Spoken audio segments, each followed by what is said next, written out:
Shema Yashra'Allah, Yahweh, Al-Hayanawa, Yahweh, Achad, Shema Yashra'Allah, Yahweh, Al-Hayanawa, Yahweh, Achad, Shema Yashra'Allah, Yahweh, Al-Hayanawa, Yahweh, Achad, Barak Yahweh, Barak Yahweh Sai, Barak Yahweh, Barak Yahweh Sai, Barak Yahweh, Barak Yahweh Sai, Bahasara Chakodash. I want to give double honor to our elder apostles and elder bishops of Great Millstone as well as peace and blessings, health and wellness to the house of David the elect. Zahar, Spirit, Will, Levi. And today I want to go into a topic, going into how our culture was our civilization. Our culture was our world. It was our wisdom. You know, it was our prestige. All right. In regards to what we perceive as culture, all right, in America, all right, what we're lacking in America or in Esau's world, because even if you're not in America, all right, you're still stripped and deprived of your culture. All right, one thing that is downplayed in the so-called churches is the law, but not only the law. If you go into depth of the ways of our forefathers, we had culture, all right, ingrained in the fabric of our existence, man. All right. So we had the laws of Moses, all right, King Mashal, all right, we had the laws of Moses, all right, which was the pillars of our nation. Yahushua, King Yahushua, even says in Matthew the 23rd chapter, the scribes and Pharisees sit at Moses' seat, roughly paraphrasing, do as they say but not as they do, because he knew that the pillars of our nation, all right, was rested upon the laws of Moses. It wasn't just you know, moral laws. Yeah, of course it was moral laws, thou shalt not kill or steal, things of that nature, but it was also laws that upheld us as a civilization. And I think back on the welfare state, all right, I think back on a prison industrial complex, things that have been weaponized against our people, and it was able to be manifested in part because we lack culture. Don't you understand that the culture within our laws, it puts a man and a woman together, all right? We had something called the manner of women, all right? So women had customs, all right, that they had, all right, in which they knew how to be women. They knew how to be mothers, all right? They knew how to be wives. They were groomed. It was within our culture, all right? The men knew how to be farmers and carpenters. We had something called apprenticeship, in which, you know, your father might put you under an apprentice, or you might, you know, replicate the career, so to speak, of your father. Okay? Nonetheless, all right, we knew how to sustain our people within our culture, something like unto the Amish. I think after the 8th grade, those boys in the Amish, they go into apprenticeship, which they're really men by the 8th grade, 14. But they become blacksmiths, farmers, all right? They know how to build houses, all right?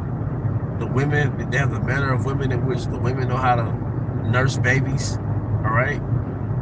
And you compare that to America, where a lot of our women, they panicked when there's a formula shortage, or women to be in high school and they have babies, and they'll get pregnant, have babies, or be on birth control, and it's just a wild, debaucherous, lower nature culture, but it doesn't uphold us as a people.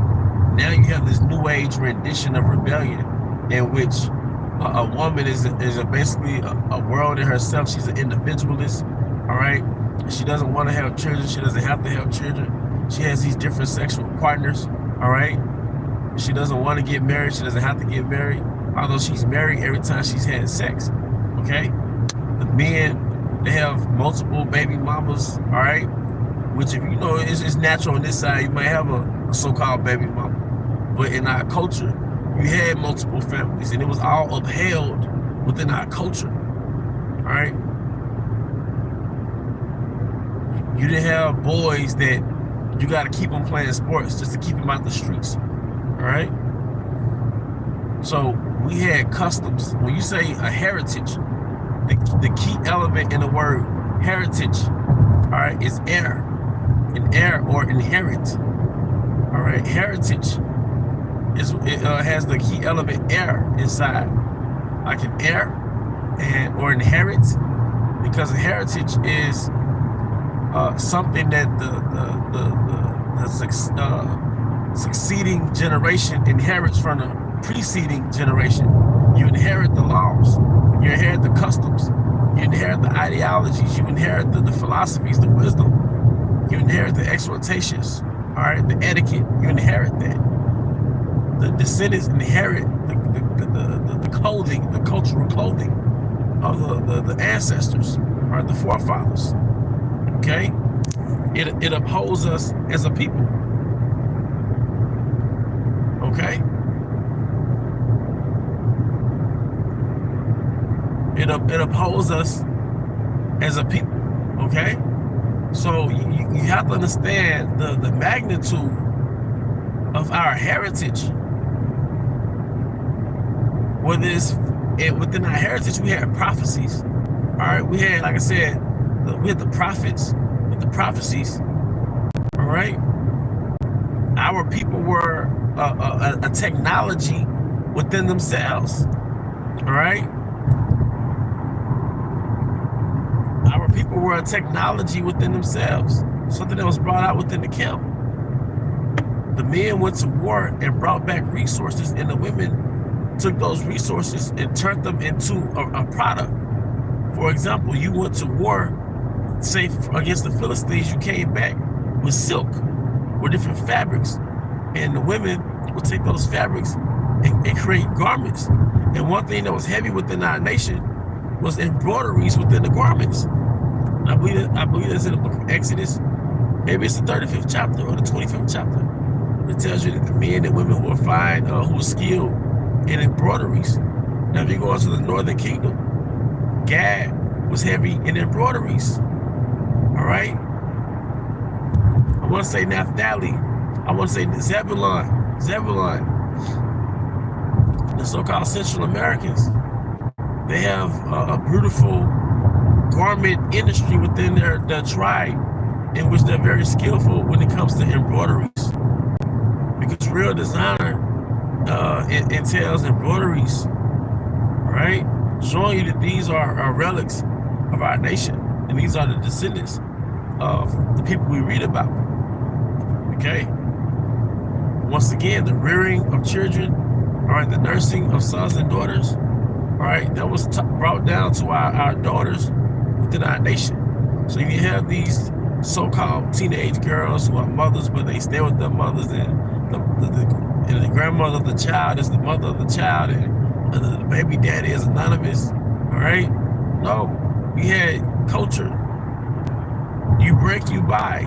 You get her pregnant, that's your woman. You break her virginity, that's your woman. Now you got to take care of her. She's your helpmeet. Do you understand the magnitude of that law? And Jacob stumbled at the reading of that, the grape, aspect. All right, but the greater poison was the whoredom within our nation. So the laws were systems to prevent whoredom. It was here to prevent these cities in America that raise bastard children. And best believe, if Esau didn't want it to be that way, he wouldn't have it that way, but he has it that way because he knows what manufactures what you would call a criminal. And he put these sons, because it tells you in 1 Ezra 4 that wine makes the king and the fatherless child alike. But why did it signify fatherless child? Because the fatherless child is without discipline. So they take his son in America without his father and say, well, he has ADHD. Then they give him these prescriptions, these pills for his quote-unquote ADHD. Then later in life, one second, Naki.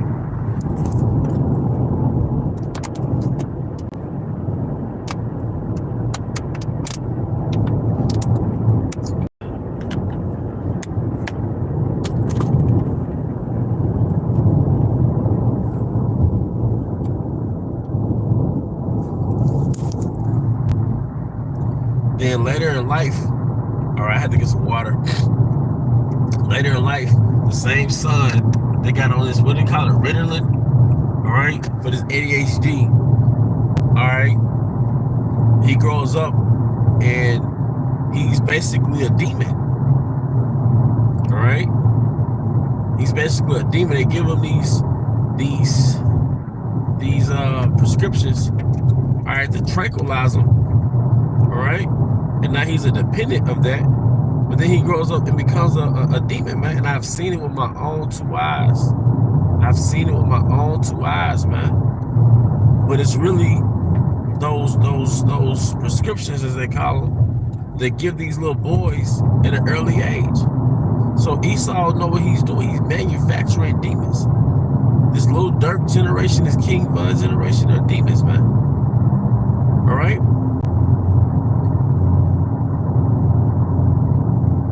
And it's really sorcery, man. All right, so I keep bringing out 2 things to the spirit, man. The demon culture of our people, the feminism, all right? But it's rooted back, and we've been cut off from our heritage. So the Most High gave us laws, which are systems that no matter where we go, we incorporate this system within our nation, and we have a civilization no matter where we go. Esau took that, flipped that, called it European colonization. All right, he took the natives of all of these different lands, whether it's the Americans or Ham in Africa, or whatever it may have you, and he justified conquering them by saying they don't have laws. They're not civilized. All right? We're civilized. But what was the thing that made them look so-called civilized? They were going off the laws of Moses, those systems, all right? Especially in the early Americas, the pioneer, the frontier days of Americas, all right? The early settlements of America, all right? But really, they were demons, man. Esau, Edom. That's why I said, by thy sword thou shalt rule, because he really wanted those resources, man. It's all about resources, man, all right? But the point is, man, our laws was our civilization. Is something that the elder Apostle Bar was saying years ago. He said that you don't need a so-called education or a so-called degree. All you need is the laws, man. All these you don't need all these damn books, different books. All you need is the laws.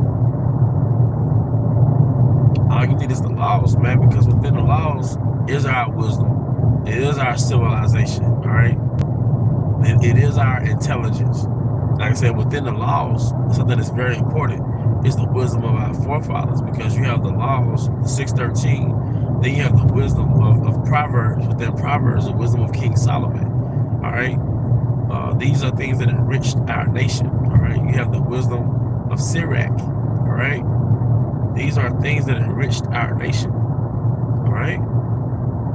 One thing that we lack in this setup is the reverence of elders, the wisdom of elders, right?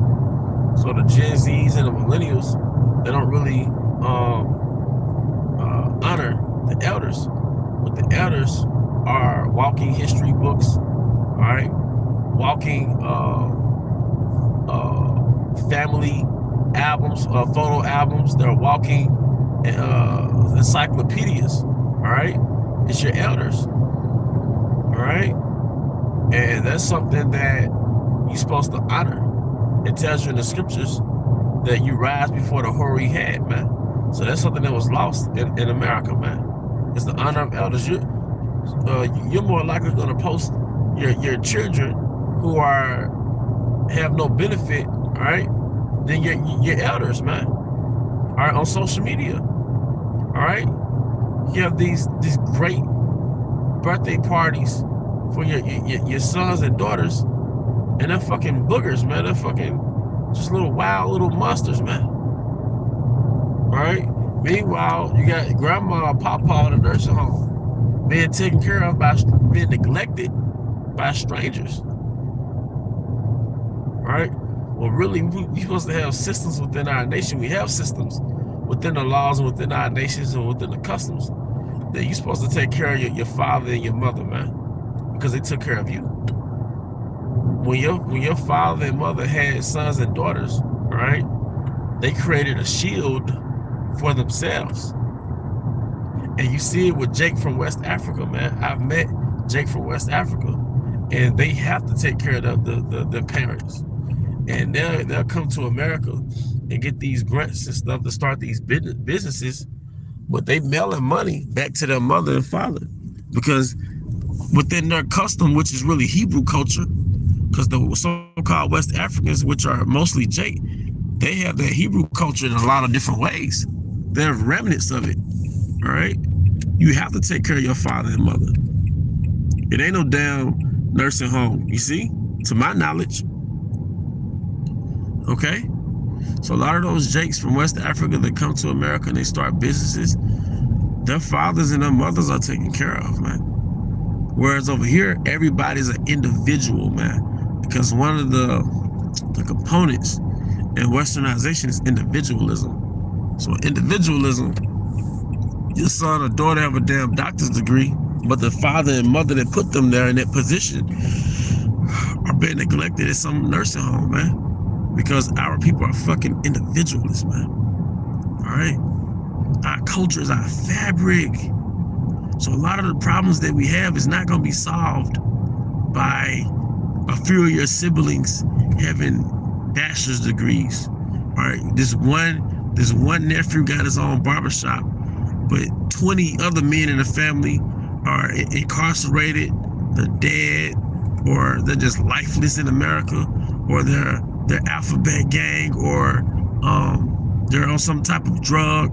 All right, so yeah, you got one cousin that owns his barbershop, but the rest of them just victims of the system, man. All right, whereas in our country, back in the old country, all right, first of all, we was raised within a patriarch, so it wasn't no damn mama's boys, man. All right, the men had a skill, they had a trade, because we understood that we are components within ourselves that make up a nation. So we serve for a greater good.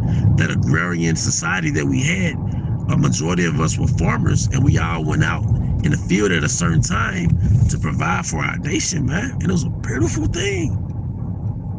So here we are in the 21st century, all right, 2,000 years after our Savior Yahushua has walked the planet, and we have these cars and we have these airships called airplanes in the sky, but we are on a very lower tier level of civilization as a people, being in the land of our enemies, man.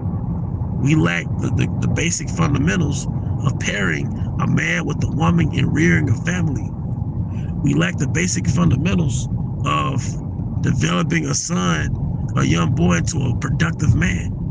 We lack the basic fundamentals of nurturing and developing a young girl into a child-rearing, nourishing, walking sanctuary for her man and her children.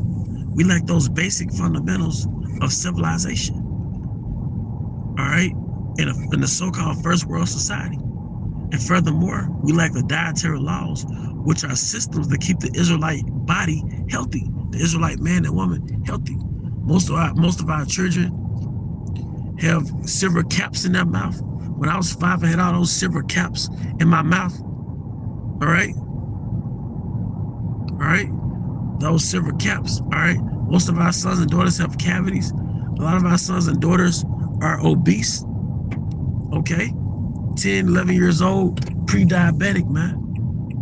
For one, they don't keep the dietary laws, and they were never admonished to stay away from Babylonian food. And a lot of us have sons and daughters, and we can't control what our mothers are putting into their mouths, unfortunately. You know? And instead of being taught self-control, they're taught birth control. And this is a very first world form of devastation within our people. The food has been weaponized. We've been weaponized against each other, all right? In this glass dome, I would call the Truman Show, all right? We're disconnected from the world. We have this zoo phenomenon where We're the tigers in the zoo, the lions in the zoo, but we're more comfortable about being fed. We're more comfortable being fed by the zookeeper, being in this cage called America, than actually having a sense of sovereignty. But we're not going to voluntarily, as a collective, pursue sovereignty like Ben Ami over there in Israel, all right, which he's back with the Most High now. All right, Yahweh Shah is going to give us sovereignty. He's going to give us legacy. He's going to give us rulership. But right now, we are yet this day in our captivity, man. Jeremiah 6:16. I'm going to close it with this. All right. Thus saith Yahweh, stand ye in the ways and see and ask for the old paths.